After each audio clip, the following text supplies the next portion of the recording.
Hello and welcome back to our channel Alex institute of learning. आज हम करने वाले हैं distribution of maps on the basis of scale, on the basis of function and the utility of map. So let us begin. There are two bases on which maps can be classified. First on the basis of their scale and second on the basis of function. सी उस दिन हमने scale की definition की थी. Scale का मतलब क्या होता है? The ratio between the distance on the map to the distance on the ground. It puts a limit to the things, to the extent of things that we can show on the map. तो आज हम करने वाले हैं large scale maps और small scale maps. Large scale maps आगे दो और कैटेगरीज में डिवाइड होते हैं. पहले कैडेस्ट्रियल मैप्स और सेकंड टोपोग्राफिकल मैप्स. कैडेस्ट्रियल जो वर्ड है वो एक फ्रेंच वर्ड से आता है कैडेस्ट्री, जिसका मतलब है रजिस्टर ऑफ टेरिटोरियल प्रॉपर्टी. ये मैप्स को इसलिए बनाते हैं ताकि एक लैंडेड प्रॉपर्टी की ओनरशिप को शो कर सके बाय सेपरेटिंग और by demarcating the field boundaries agricultural land की या फिर इंडिविजुअल हाउसेस की. ये जनरली अर्बन एरियाज़ में किया जाता है. जो इस मैप की यूटिलिटी है वो गवर्नमेंट एजेंसीज़ को होती है ताकि वो रिवेन्यू और टैक्सेस डिसाइड कर सके. ये मैप्स बहुत ही लार्ज स्केल पे बनाए जाते हैं. जैसे जो कैडेस्ट्रियल मैप जो विलेजेस में बनाए जाते हैं, it is drawn to the scale of 1:4000. So coming to the next topographical map. ये जो टोपोग्राफिकल मैप हैं ये और भी बड़ी स्केल पे बने जाते हैं. ये जनरली मैपिंग एजेंसीज़ बनाती हैं सारी कंट्रीज़ की. जैसे survey of India topographical mapping करती है पूरे कंट्री की, और जो हमारे यहाँ पे स्केल यूज़ होता है वो है 1:250,000 और 1:50,000. 1:250,000 is also called representative fraction. This is the additional information that you are getting. सी एक यूनिक फीचर जो टोपोग्राफिकल मैप्स का है वो ये है कि इसमें यूनिफॉर्म कलर्स और सिंबल्स यूज़ होते हैं टोपोग्राफिकल डिटेल्स को दिखाने के लिए. जैसे रिलीफ मतलब टाइप ऑफ लैंड फॉर्म, और drainage agricultural land, forest settlement, means of communication, location of schools के लिए पर्टिकुलर सिंबल्स यूज़ किए जाते हैं. तो coming to next that is small scale maps. Small scale maps आगे दो पार्ट्स में डिवाइडेड हैं. पहले wall maps and second atlas.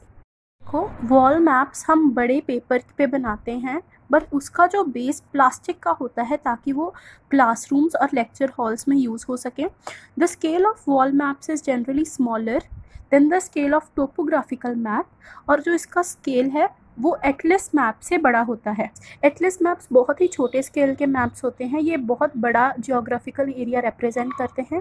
देखो अगर हम कम बातों में कहें, Atlas maps is generally graphic encyclopedia of the geographical information about the world, continents, countries और रीजन्स. मतलब अगर हम एटलस मैप्स को बड़े ही ध्यान से पढ़ें तो हमें बहुत ज़्यादा इन्फॉर्मेशन मिलती है regarding location, relief, climate, vegetation, distribution of cities etcetera. Now secondly maps can be classified on the basis of function.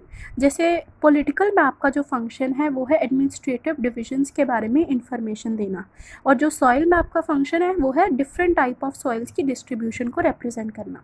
वैसे ही हम maps on the basis of functions को दो पार्ट्स में डिवाइड करते हैं, physical maps and cultural maps. Physical maps natural features के बारे में इंफॉर्मेशन देते हैं, जैसे रिलीफ मतलब type of land form, geology, soil, drainage, elements of water, climate and vegetation etcetera. First relief maps. Relief map general topography को show करता है, जैसे mountains, valleys, plains, plateaus, drainage etcetera. जैसे आप नागपुर डिस्ट्रिक्ट के रिलीफ और slope map को देख सकते हैं. Second is geological maps. ये मैप जियोलॉजिकल स्ट्रक्चर्स जैसे रॉक टाइप्स एक्सेट्रा को शो करते हैं. थर्ड है climate maps. Climate maps climate को शो करते हैं और इन मैप्स को on the basis of temperature बनाया जाता है. Next comes soil maps. Soil map पहले भी बताया था, distribution of different type of soils और उनकी प्रॉपर्टीज़ को शो करता है. और second type of map is cultural maps. Cultural maps man made features show करता है. एक बहुत ही बड़ा difference between physical and cultural map is that physical map natural features को शो करता है और cultural maps man made features जैसे population distribution, sex and age, social and religious composition, literacy levels, educational attainment, etc. Cultural maps can further be divided into many types. First is political maps. Political map administrative divisions of a country, of a state or district को highlight करता है. ये basically administrative machinery को planning और management में help करती है. Second is population maps. Population map on the basis of distribution, density, growth of population, age and sex composition के basis पे draw होते हैं. और पॉपुलेशन मैप्स एक बहुत ही बड़ा रोल प्ले करते हैं in planning and development of a area. Third comes economic maps. Economic maps production और डिस्ट्रीब्यूशन को शो करता है of different types of crops and minerals. It generally show the type of activities that people of an area are pursuing to make their living. Next comes transportation maps. Transportation map road, railway lines को show करती हैं and it also depicts the location of railway stations and airports. You can see the corresponding maps in the video, mainly of the Nagpur district. Now the last topic, which is very important, that is uses of maps. Maps can be used for a varied fields. सबसे पहले measurement of distance. सी distance के लिए हम linear features को use करते हैं जो दो कैटेगरीज में डिवाइड होती हैं. देखो मैप में दो टाइप की लाइंस होती हैं, एक होती है स्ट्रेट लाइंस और दूसरी होती है कर्व्ड और जिगजैग लाइंस. देखो स्ट्रेट लाइंस के मेजरमेंट जैसे रोड्स, रेलवेज बहुत ही सिंपल है, हम स्केल के साथ यूज़ कर सकते हैं. जो दूसरी होती हैं इरेटिक पार्ट्स होते हैं जैसे कोस्ट लाइन्स, रिवर्स, स्ट्रीम्स, उन पे जनरली कर्व्ड लाइंस यूज़ होती हैं. इनके मेजरमेंट हम थ्रेड के साथ यूज़ करते हैं. थ्रेड को पूरी थ्रेड को स्टार्टिंग पॉइंट से लेके उसको लाइन के साथ साथ लेके एंड पॉइंट तक जाते हैं, फिर थ्रेड को स्ट्रेच करते हैं और उसका जो डिस्टेंस आता है स्केल पे वो मेजर कर लेते हैं. एक दूसरा ऑल्टरनेटिव ये है कि हम इसके बजाय एक सिंपल इंस्ट्रूमेंट रोटामीटर यूज़ कर सकते हैं. Second is measurement of direction. Direction का अगर हम बहुत ही सिंपल भाषा में मतलब देखें वो क्या है, एक imaginary straight line on the map जो हमें एक एंगुलर पोजीशन के बारे में बताती है जिसका एक कॉमन बेस डायरेक्शन होती है. मैप पे 4 टाइप की डायरेक्शंस होती हैं, नॉर्थ, साउथ, ईस्ट और वेस्ट, और इंटरमीडिएरी डायरेक्शंस जैसे north west, north west, north south, इसके बारे में भी हमें पता लग जाता है. Now last function is the measurement of area. हम एरिया मेजर कर सकते हैं मैप की हेल्प से with the help of small squares.